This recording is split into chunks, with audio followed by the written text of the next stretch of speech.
अस्सलामुअलैकुम बच्चों, उम्मीद है आप सब खैरियत से होंगे। Welcome to TFWC number 5। आज हम आपको जीम है जह पढ़ेंगे, जह का इस्तेमाल। ठीक है, ये आपका उर्दू की किताब का सफ़ा नंबर 83 है। ये आपकी उर्दू की किताब है पहला कदम उर्दू वर्ड बुक। ठीक है बच्चों, बराए प्रैप इसे खोलते हैं। यहाँ पे आपने उर्दू में तारीख डालनी है और यहाँ पे आपने जमात का काम लिखना है। ठीक है, तो चलें काम शुरू करते हैं। जीम और हे जो तश्मी हे के साथ जब मिलता है तो क्या बनता है? जह। क्या बनता है? झ।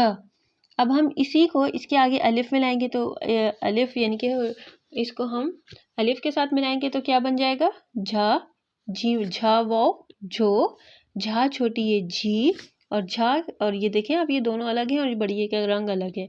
झा बड़ी है छे। अब पहले झा को लिखना कैसे लाते? पहले ये जीम की आधी शक्ल बनाई। ठीक है बच्चों, ये जीम का नुक्ता, इसको यहाँ तक लेके आए पूरा। फिर हम इसी को दोबारा से पेंसिल को यूं करके एक नीचे की तरफ से निकाला और उसके बाद ये एक ऊपर की तरफ से निकाला। ठीक है, और फिर ये आगे। ठीक है बच्चों, ये बन गया झ। इसी तरह झ के साथ अलिफ को मिला दिया तो पहले यही इसी तरह जीम की आधी शक्ल है ये। ठीक है, अब ये इसी तरह एक नीचे से निकाला और एक ये ऊपर से झ हो गया।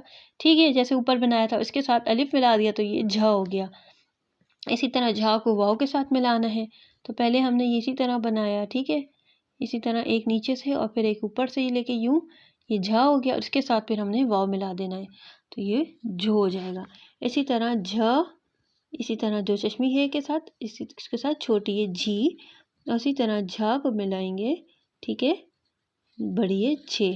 नीचे भी इसी तरह आपने काम करना है बच्चों। ठीक है, झ, और आज हम पढ़ेंगे छ और झा में सिर्फ फ़र्क ये है कि चे के साथ मिल रहा है और वो जीम के साथ। तो चे के कितने नुक्ते होते हैं? 3। इसी तरह आपने चे बनाया और उसी की तरह दो चश्मी है के साथ ये। ठीक है, झा झा छा की आवाज़ ये क्या है? छा अलिफ छा, छा वो छो, छा छोटी है छी, छा बड़ी है छी। इसी तरह छा छो छी और